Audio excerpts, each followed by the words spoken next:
கோவையில் நடைபெற்ற ஐயப்பன் பூஜை அன்னதான விழா. மத நல்லிணக்க நிகழ்ச்சியாக நடைபெற்ற மகா அன்னதானத்தை பல்சமய நல்லுறவு இயக்க தலைவர் முகமது ரபி துவக்கி வைத்தார். கோவை ஸ்ரீ பம்பாவாசா ஐயப்ப பக்தர்கள் சார்பாக 20ஆம் ஆண்டு ஐயப்ப பூஜை மற்றும் அன்னதானம் வழங்கும் விழா சாய்பாபா காலனி கே புதூர் ஸ்ரீ மகாசக்தி மாரியம்மன் கோவில் வளாகத்தில் நடைபெற்றது. அதிகாலை கணபதி ஹோமம், அதனைத் தொடர்ந்து ஐயப்பன் பஜனை நடைபெற்றது.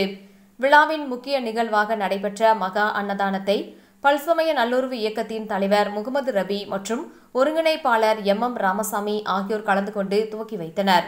சமத்துவத்தை போற்றும் விதமாக, மத நல்லிணக்கணத்தை வலியுறுத்தும் விதமாக ஐயப்பன் பூஜை அன்னதான விழாவில் அந்த பகுதியில் உள்ள இஸ்லாமியர்களும் கலந்து கொண்டனர். இதுகுறித்து செய்தியாளர்களிடம் பேசிய பல்சமய நல்லுறவு இயக்கத்தின் தலைவர் முகமது ரபி, தமிழக முதல்வர் சகோதரத்துவத்தையும் சமத்துவத்தையும் தொடர்ந்து பேணிக்காக்க வேண்டும் என்று கூறுவதாகவும், அதன் அடிப்படையில் கோவையில் இதுபோன்ற சமத்துவத்தை போற்றும் வகையில் அன்னதானம் நடைபெறுவதாக தெரிவித்தார். இந்நிகழ்ச்சியில் சாய்பாபா காலனி திமுக பகுதி கழக செயலாளர் KM ரவி, ஜீவசாந்தி சலீம், பல்சமய நல்லுறவு இயக்க நிர்வாகிகள் அபு தாகிர், கோவை தல்கா அசார் உள்பட பலர் கலந்து கொண்டனர். நிகழ்ச்சிக்கான ஏற்பாடுகளை ஸ்ரீ பம்பாவாசா ஐயப்ப பக்த குழுவினர் கண்ணன், குமார், சுரேஷ், முரளி, புஷ்பராஜ், சுப்பிரமணி, கனகராஜ் ஆகியோர் செய்திருந்தனர்.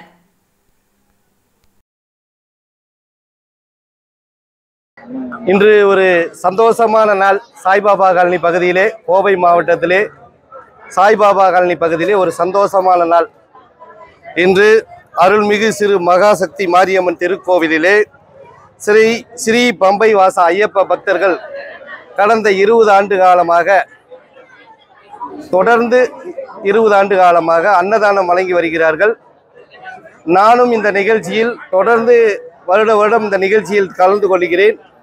இன்று எங்களுடைய மாநில ஒருங்கிணைப்பாளர் எம் ராமசாமி, எங்களுடைய நிர்வாகிகள், சாய்பாபா காலனி பகுதி திராவிட முன்னேற்ற கழகத்தின் செயலாளர் ரவி அவர்கள், வட்ட செயலாளர் கண்ணன் அவர்கள், அனைத்து மதத்தினரும் இணைந்து ஜாதி மதங்களை கடந்து இன்று ஒரு அன்னதான நிகழ்ச்சி இன்று நடைபெறுகிறது.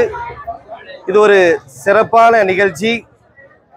இந்த நாட்டில் ஒரு அமைதி நிலவ வேண்டும், சகோதரத்துவம் தலைத்தோங்க வேண்டும் என்பதற்காகத்தான் இந்த நாட்டில் மகாத்மா காந்தி அவர்கள், அண்ணல் அம்பேத்கர் அவர்கள் எல்லாம் பாடுபட்டார்கள். அது தமிழகத்தில் இன்றும் நிறைவேறி கொண்டிருக்கிறது. தமிழகத்தின் மாண்புமிகு முதல்வர் அவர்கள் சகோதரத்துவத்தையும் சமத்துவத்தையும் எப்பொழுதும் பேணி காக்க வேண்டும் என்று சொல்கிறார்.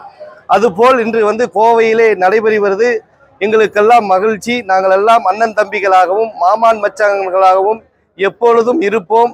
எங்களை யாரும் பிரிக்க முடியாது என்பதற்கு இந்த சாய்பாபா காலனி பகுதியிலே ஐயப்ப பக்தர்கள் நடத்தும் அன்னதான நிகழ்ச்சிக்கு ஒரு எடுத்துக்காட்டாக, சகோதரத்துவத்தை பறைசாற்றும் விதமாக, சமத்துவத்தை பறைசாற்றும் விதமாக இன்று நடைபெறுகிறது. இந்த நாள் மகிழ்ச்சியான நாள். அனைவரும் சகோதரத்துவத்தோடு சமத்துவத்தோடு வாழ்ந்து இந்த நாட்டிற்கு பாடுபட வேண்டும். இந்த நாட்டை முன்னேற்றுவதற்கு நாம் எல்லாம் பாடுபட வேண்டும். இந்நாளில் நாம் எல்லாம் சம்மதம் ஏற்போம்.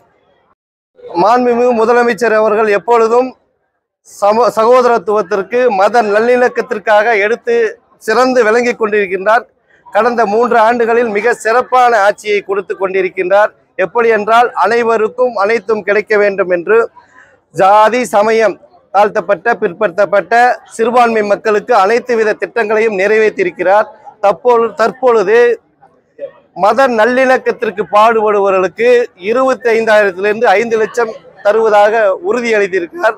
இது மத நல்லிணக்கத்திற்கு பாடுபடுபவர்களுக்கு ஒரு ஊக்கமாக இருக்கிறது. அனைவரும் சகோதரத்துவத்துக்காக, மத ஒற்றுமைக்காக பாடுபட வேண்டும் என்பதற்காக, அவர்களுக்கு ஊக்கம் அளிப்பதற்காக மாண்புமிகு முதலமைச்சர் மு.க. ஸ்டாலின் அறிவித்திருக்கிறார். ஒட்டுமொத்தமாக தமிழக மக்களின் சார்பாக மத நல்லிணக்க விருதாளர்களுக்கு 5 லட்சம் கொடுத்ததற்காக இந்த நேரத்தில் பல்சமய நல்லுறவு இயக்கத்தின் சார்பாக நன்றியும் பாராட்டியும் மாண்புமிகு முதலமைச்சருக்கு தெரிவித்துக் கொள்கிறோம்.